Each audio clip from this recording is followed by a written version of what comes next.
Hello, good evening, aspirant from Arunachal Pradesh. I am Dr. Pratpal Singh, Director of CS Mentor Academy, Itanagar. In continuation to our previous lecture, in which we discussed the micro listing of world history, today I am here to present the micro listing of post-Indian consolidation, which is a part of GS Mains Paper 1. To my surprise, this section of syllabus, which indeed is very important for examination, as it gives the insight to Indian society, the insight to security, as well as to international relations. This part of syllabus is generally missed by the students. So I request you to please follow this video so as you can understand the nitty-gritties of this post-Indian consolidation.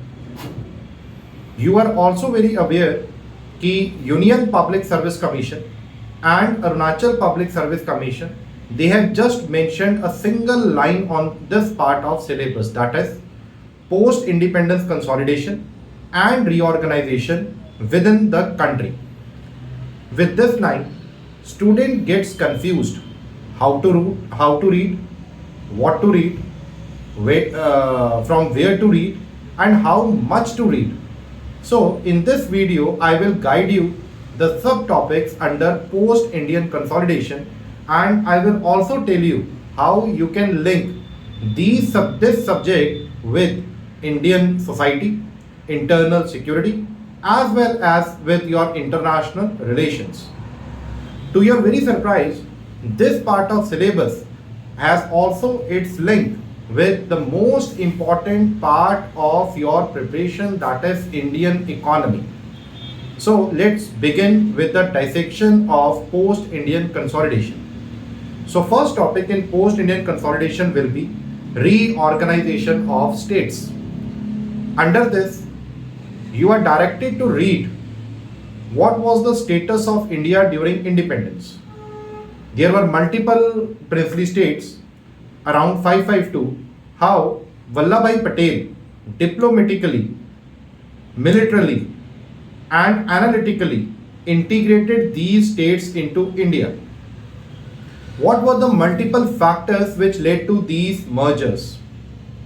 What was the major reasons which led the princes to accede their states in Indian Union?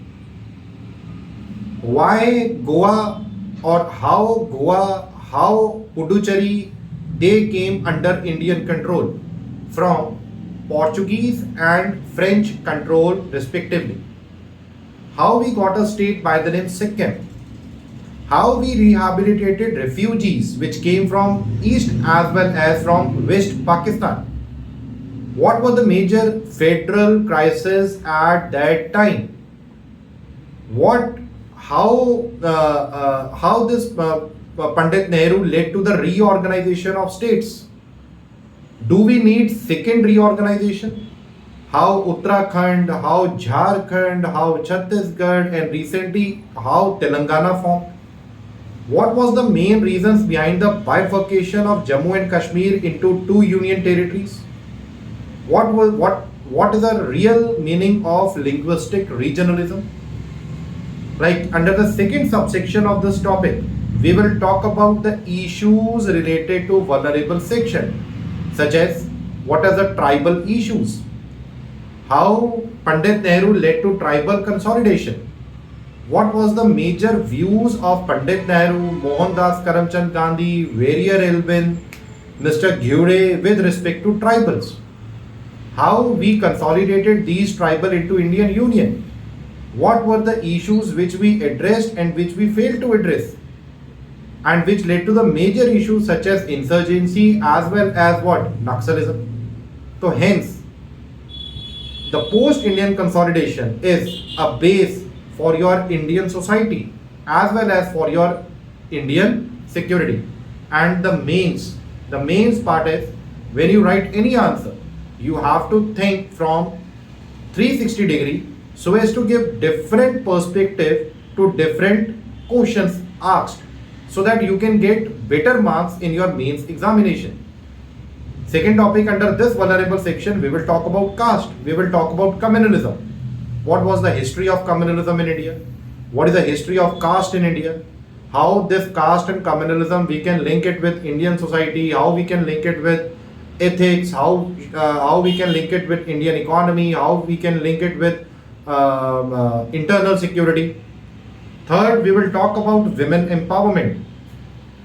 How these women NGOs came, what were the major issues which were the women which were facing, how we led to the political, social, economic empowerment of women, what are the main drawbacks even today, are women really empowered?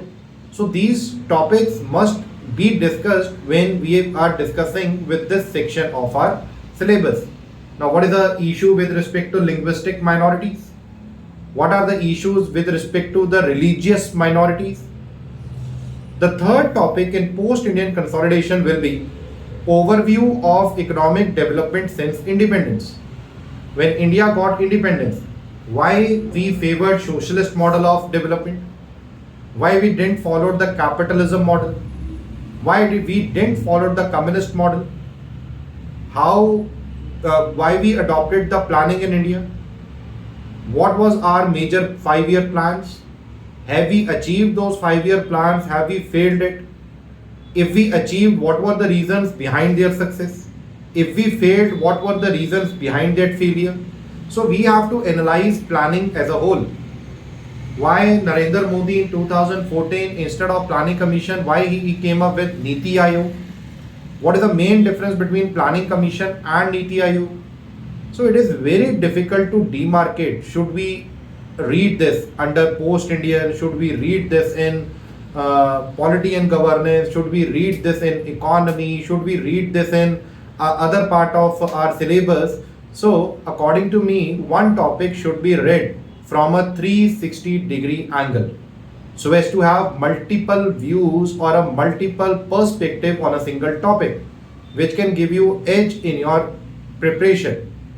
Under this economic development, we will also talk about the history of agriculture, the history of green revolution, positives of green revolution, negatives of green revolution. Do we need to bring second green revolution today? Are we in a need of rainbow revolution? We will talk about manufacturing sector. Why India, what was the main problem in our manufacturing sector? Why we failed to get integrated into global value chain? What government of India is presently doing with respect to manufacturing sector? So, though it is a part of post-Indian consolidation, but in our academy, we will give it a link towards a current affair, so that you can understand the concept very comprehensively and effectively. We will talk about service sector. Why India is known as it has a boom in service sector. The boom in service sector, what it was in 2000, we are having at this time also. How we can boost our service sector? What is our new economic policy? What is its impact? What was the first generation economic reforms which you read under Indian economy, that is LPG? What are the second generation economic reforms, such as GST, such as demonetization, such as tax reforms, etc.